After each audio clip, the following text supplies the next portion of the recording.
I'm so sorry I have been a bit absent for the last couple of weeks. That usually means I've got something exciting going on, something in the works, so I haven't just abandoned you and left and not made any videos. I've been really busy. Hopefully I can tell you more about that soon. I mentioned a while ago that I wanted to do a mummy baby Q&A. I get so many questions about being a mum, about Archie, about babies, having a baby, being pregnant, that I thought it warranted its very own Q&A video. I got loads of questions, mainly on Instagram and on Twitter and on my YouTube comments from the video that I mentioned this in. So yeah, it really made me want to do it even more. I've read through all of your questions and there's so many. If you have any more questions, make sure you leave them in the comments box below after this video, and then maybe I can do a part 2 sometime soon. I'm so sorry if I pronounce anyone's names wrong as well, by the way. I've got all the questions on my iPad. I wrote the ones out that I'm going to answer, so here we go. So, You Know a Passion asks, what's the best thing about being a mum? I would have to say the best thing is, one, you feel very clever and very proud that you've managed to create this human being. I don't know about anyone else, but I still, even nearly a year down the line, look at him and think, I made you. I have actual magical powers. And that may be really stupid because people have lots of babies every single day, but I feel very clever. But the best thing about him actually being here is, I think, going into him first thing in the morning and seeing his face like light up when he sees you, and he gives me a big kiss, and I just love that part of the day because he's so happy and he's bouncing in his cot and he's like, Mummy, I want to see you, and give me a cuddle and a kiss. It's lovely to feel wanted and appreciated. Lucy Graham XOX asks, what's the hardest thing about being a mum? And these were quite common questions. I think the hardest thing about being a mum is without a doubt guilt. You get this horrible mum guilt about absolutely every choice and decision that you make. From, have I taken him out enough this week? Have I taken him out too much this week? Is he doing all of the right things he should be doing? Am I teaching him enough? Am I playing with him enough? Am I giving him enough attention? Am I giving him too much attention that he's not going to develop and learn how to play on his own? Am I feeding him enough? Am I feeding him too much? Is he having too much milk? Is he having the right food? Is it healthy for him? Like, literally, it makes your brain explode because you want to get it right, and you know how important it is to do all of these things for your child and get it right, but we're not going to get it right all of the time. So even though mummies across the world are going to feel mummy guilt probably forever, from the day their child's born, probably even the day they find out they're pregnant, we'll always worry and we'll always feel guilty, but as long as we feel like we're doing the best that we can, I think that's all you can do. And just, if you have a bad day, think, I'm going to make tomorrow better, I'm going to try harder. Okay, Chloe Rains asks, after having Archie, would you have any more children, and if so, how many? I've been asked this question so many times. When are we having another baby? Do we want more babies? How many babies do we want? So I thought I would answer it in this video. We definitely would like to have more babies in the future. I think I probably would like one more. I think Ricky would like to have like 3 or 4 children, like in total, not more.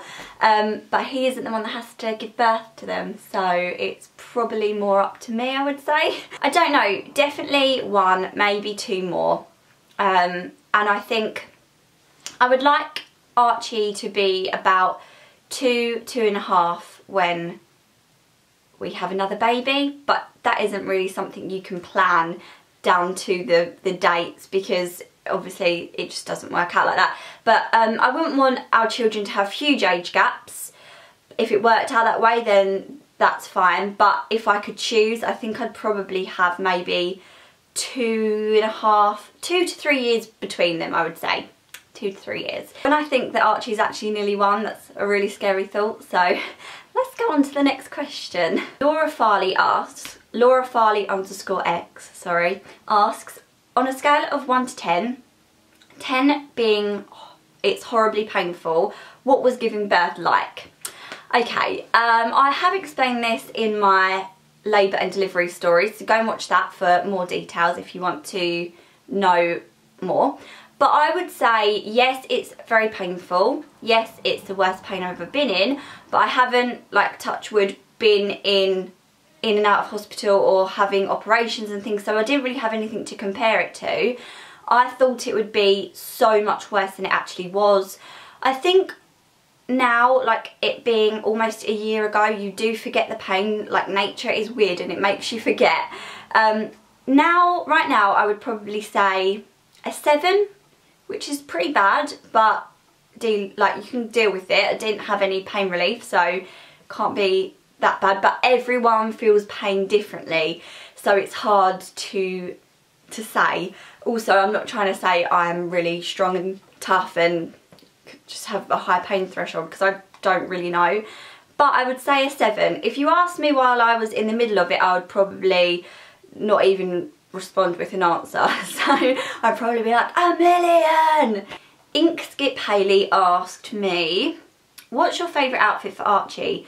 Love your videos, lots and lots, Kate. Thank you very much. My favourite outfit for Archie, when he's just kind of dressed casually, I really like him in baby leggings. I love Zara Baby for boys, it's so good.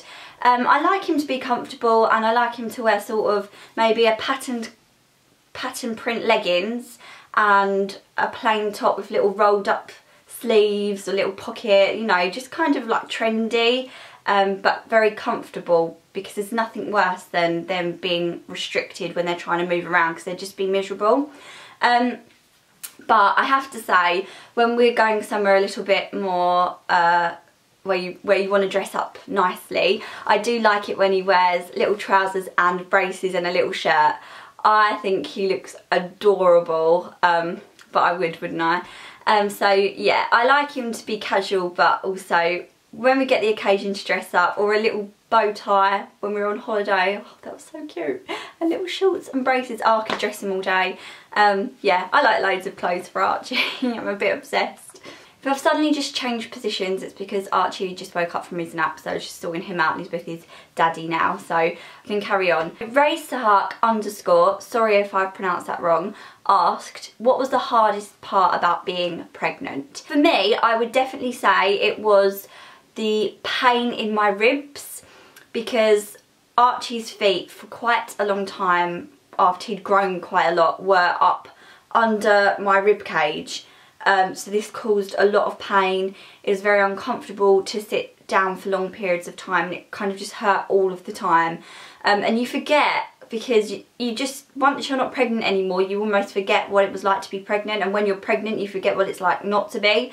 But I do forget the pain now, but I just remember complaining about it quite a lot, and obviously because my bump came up quite high, as most women's do, I had bad kind of heartburn. I was really lucky with my pregnancy. This one went very straightforward and it was very uncomplicated, so I was really lucky. So I can't really complain too much, but just the uncomfortableness, especially towards the end, and probably the sort of mood swings as well. You get very hormonal. But yeah, I'd say the rib pain was the worst bit.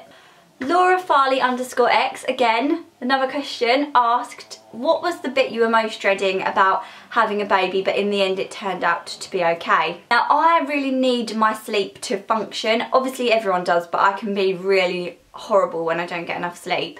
And I was really worried that when everyone goes on about sleepless nights, I assumed it would be just that nights where you did not sleep at all.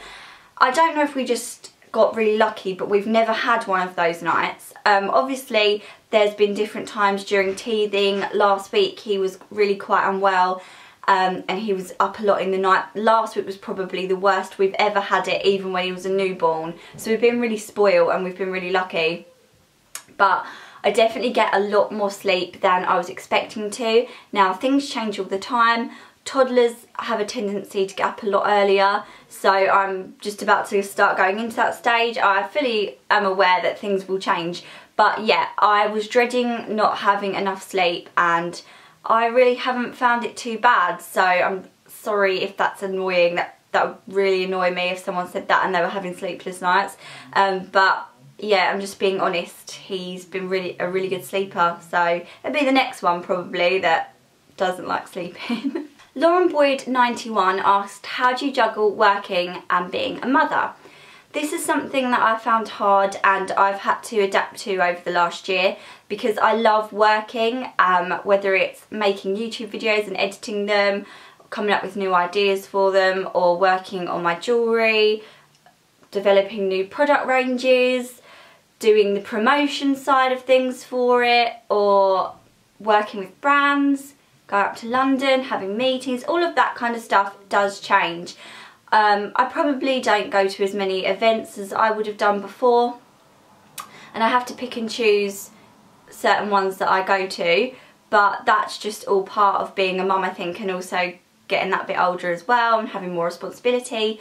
I'm really lucky. I have very supportive family that help look after him when I need to work, and I just fit it in whenever I can. In nap times I work, when he's being taken care of by family members I work, in the evening, sometimes in the night I work, just whenever I can, but I never work when I've got him because I like that time to just be me and him. So things have changed, the dynamics have changed. I've probably got even busier since I've had him, which is crazy, but I wouldn't have it any other way. I'm very lucky. I get to look after my baby the majority of the time and do a job that I love. So how can I complain about that? I can't. I'm very, very lucky and I'm very grateful for that. Donna Lacey 3 asked, is it harder than you imagined having a little one relying on you full time? And how do you feel about giving up certain things in life? I just put that because she put inverted commas. Is it harder than I imagined? I did imagine it to be quite difficult, I think, but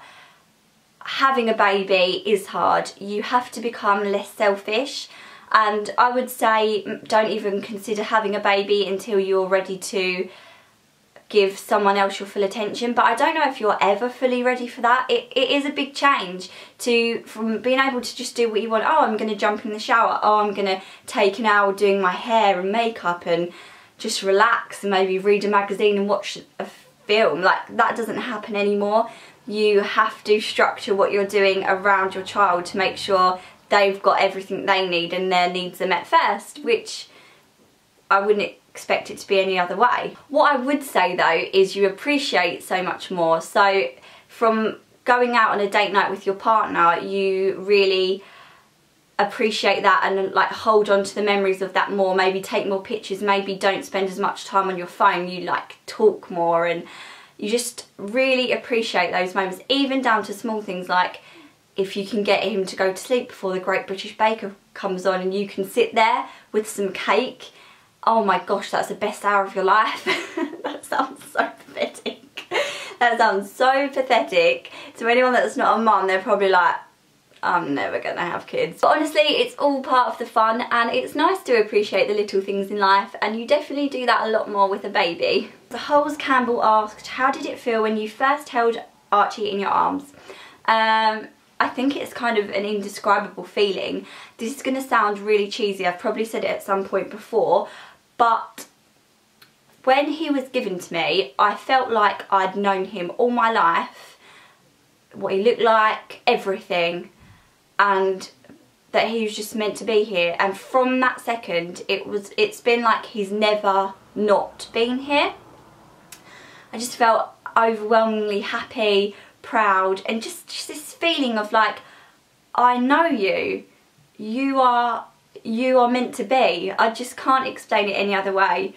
All of the emotions you could ever imagine, the good and the bad, the fear, the excitement, the shock, everything goes into a split second of time. And even though there's a lot that is a bit of a blur that day, I will never forget looking at him and thinking, you're who I dreamed about. It's weird, but that's the only way I can answer that question. I'm sorry if that's mega cheesy, but it's true. Final question. Gemma Jade says, I'm 17 weeks pregnant. Congratulations, Gemma. Is there one thing you would say was a must buy aside from essentials, and one thing that was a waste of money? Now, the reason I wanted to just put this on the end of this video is because I'm doing a whole video on my newborn essentials, and I'm also going to put in a few things that we didn't use. So I've been asked this question a lot, which again I don't have time to talk about in this video because this is already probably super long. I'm sorry if it is.